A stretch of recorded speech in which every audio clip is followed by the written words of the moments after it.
Praise the lord. ప్రభువైన యేసుక్రీస్తు నామములో మీ అందరికీ ఉదయకాలమందు శుభములు తెలియజేస్తూ ఉన్నాం. ఈ ఉదయకాలమందు పరిశుద్ధ గ్రంథములో నుండి కొద్ది మాటలు మనం ధ్యానం చేద్దాం. యేసు ప్రభువారు ఈ లోకంలో జీవించినప్పుడు ఆయన మంచిగా సేవ జరిగిస్తుంటే గిట్టని వాళ్ళు, వాళ్ళ స్వదేయులు అనగా వాళ్ళ సొంత ప్రజలు, సొంత ప్రాంతం వాళ్ళు, ఈయన వడ్లవాని కుమారుడు కాదా, ఈయన తల్లి మరియ కాదా అని అనేవాళ్ళు. అంటే పేదవాడు కదా ఈయన అన్నట్లుగా.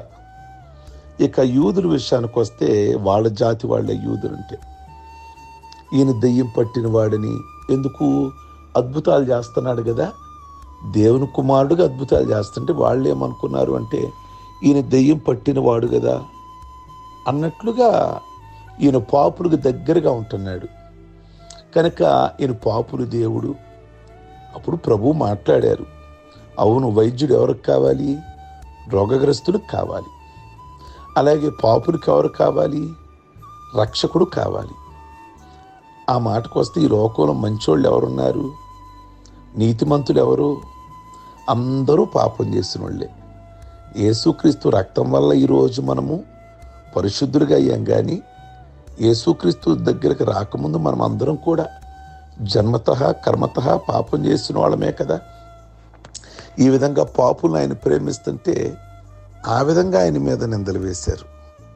కానీ యేసుక్రీస్తు ఏమీ పట్టించుకోలేదు. నువ్వు వడ్లవాని కుమారుడివి, పేదవాడివి అని అన్నా, పాపులకి అతి దగ్గరగా ఉంటున్నావు అని అన్నా, నువ్వు దెయ్యం పట్టినవాడు అని అన్నా, ఆయన ఒక్కడు కూడా ఆయన పట్టించుకోలేదు. ఆయన ఏం చెయ్యాలనుకున్నాడో సేవ అది చేసుకుంటూ వెళ్ళిపోయాడు. ఆయన మంచి చేస్తూ సంచరిస్తూ యెరూషలేము మార్గములలో ఆయన తన శిష్య బృందంతో వెళ్ళుచు ఆయన చేయాల్సిన అద్భుతాలన్నీ చేశాడు.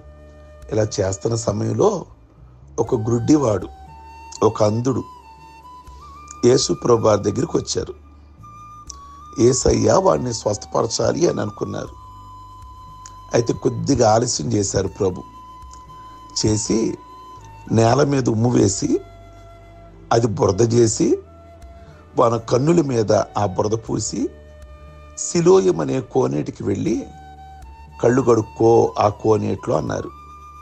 ఆ మాటలు యోహాను సువార్త 9వ అధ్యాయం 6వ వచనంలో ఉంటాయి. యేసు ప్రభువారు ఇంత రిస్క్ ఎక్కడా చేయలే. రక్తస్రావం కలిగిన స్త్రీ వచ్చింది, ఆయన వస్త్రం తాకింది, స్వస్థత పొందింది విత్-ఇన్ సెకండ్లో. యేసు ప్రభువారి దగ్గరికి గురుడివారు వచ్చారు, నీ కళ్ళు తెరవబడును గాక అన్నారు. విత్-ఇన్ సెకండ్లో కళ్ళు తెరవబడ్డాయి. చెమిటి వాళ్ళు వచ్చారు, చెవుల మీద చేయి వేయంగానే ఎఫ్ఫాతా అంటే తెరవబడును గాక అని అర్థం. చెవులు తెరుచుకున్నాయి, కళ్ళు తెరుచుకున్నాయి. మోగవారు వచ్చారు, మాట్లాడిచ్చారు. చనిపోయిన వారు వచ్చారు, ఆయన వెంటనే పాడిని ముట్టారు, అంతే చనిపోయిన అతను లేచి కూర్చున్నాడు. ఇలా చాలా సందర్భాల్లో ఆయన విత్-ఇన్ సెకండ్లో రెప్పాటులో చేశాడు. ఈ ఒక్క అద్భుతమేనేమో ఆయన ఆలస్యం చేసింది. మట్టి పిసికాడు, కళ్ళకు రాశాడు, సిలోయం అనే కోనేటికి వెళ్ళమన్నాడు, అక్కడికి వెళ్ళి కడుక్కోమన్నాడు. వెళ్ళి ఆ వ్యక్తి కళ్ళు కడుక్కున్నాడు. ఇప్పుడు ఆ వ్యక్తి పొందుకున్న మేలులు అతను చాలా అద్భుతకరంగా మాట్లాడాడు. 3 సాక్ష్యాలు ఇచ్చాడు. యేసు రక్షకుడని సాక్ష్యం ఇచ్చాడు. యేసుక్రీస్తు చక్కటి ప్రవక్త అని మాట్లాడాడు. ఆయన ప్రభువు, ఆయన దేవుడు అని మాట్లాడాడు. ప్రియ దేవుని బిడ్డలారా, ఆయన ఏం చదువుకోలేదు యేసు ప్రభువారి గురించి మంచి వర్తమానాలు ఇవ్వటానికి. ఆయన పొందుకున్న మేలుల ద్వారానే ఆయన సాక్ష్యం ఇచ్చేసరికి చదువుకున్నోళ్ళేమో నువ్వు దెయ్యం పట్టి అద్భుతాలు చేస్తున్నావా అన్నారు, మరొకళ్ళు మరొకలాగా. కానీ గుడ్డివాడు అద్భుతకరమైన సాక్ష్యం ఇస్తే యూదులు జీర్ణించుకోలేకపోయారు. ఈరోజు మరి మీరు పొందుకుంటున్నటువంటి మేలును బట్టి ప్రభు గురించి మీరేమనుకుంటున్నారు? ఆయన దేవుడుగా, ఆయన ప్రభువుడుగా మీరు గుర్తిస్తున్నారా? పొందుకున్న మేలుల ద్వారా సమాజంలో అతను ఒక సాక్షిగా నిలబడ్డాడు గుడ్డివాడు. ఈరోజు ప్రభు ఎన్నో కార్యాలు మీకు జరిగిస్తున్నారు. ఆ జరిగిన మేలును బట్టి మీ బంధువుల మధ్య, మీ స్నేహితుల మధ్య, మీరు చదువుకుంటున్న ప్రాంతంలో, లేదా మీరు ఉద్యోగం చేస్తున్నటువంటి ప్రదేశంలో ప్రభు గురించి చక్కగా ఈ గుడ్డివాళ్ళలాగా చెప్పి ఎంతమంది ప్రభు దగ్గర నడిపిస్తున్నారు? సరే, ఈ రోజు నుంచైనా మనకు జరిగిన మేలులు, మనకు జరిగిన స్వస్థతలు, మన కుటుంబంలో చేసిన ఎన్నో మేలులు మనం కూడా మాట్లాడి అనేకులు ప్రభు దగ్గర నడిపించేవారుగా ఉందాం. ప్రార్థించుకుందాం. సర్వశక్తి కలిగిన తండ్రి, ఎందుకో కొంత ఆలస్యం చేశారు ఈ వ్యక్తి విషయంలో మీ మహిమను వెల్లడి చేయడానికి. మీరు అన్నీ ఒకేలాగా చేయలేదు. ఒక్కొక్కసారి మీ కార్యాలు ఒక్కొక్కలాగా ఉన్నాయి, ఒక్కొక్కరి పట్ల ఒక్కొక్కలాగా ఉన్నాయి.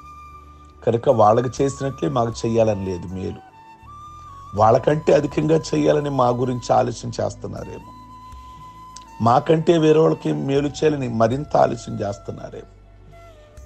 ప్రభువా, మేము ఏ మేలులు అయితే పొందుకున్నామో, ఏ స్వస్థతలు అయితే పొందుకున్నామో, ఏ ఆశీర్వాదమునైతే పొందుకున్నామో, మిమ్మల్ని దేవుడిగా, ప్రభువుడిగా గుర్తించి మేము పొందుకున్న మేలులు ఇతరులతో పంచుకొని వాళ్ళకు కూడా విశ్వాసం కలిగే విధంగా నిజమైన రక్షకుణ్ణి, నిజమైన దేవుణ్ణి వారికి కూడా పరిచయం చేయాలి. మేము పొందుకున్న మేలు మాతోనే ఆగిపోకూడదు.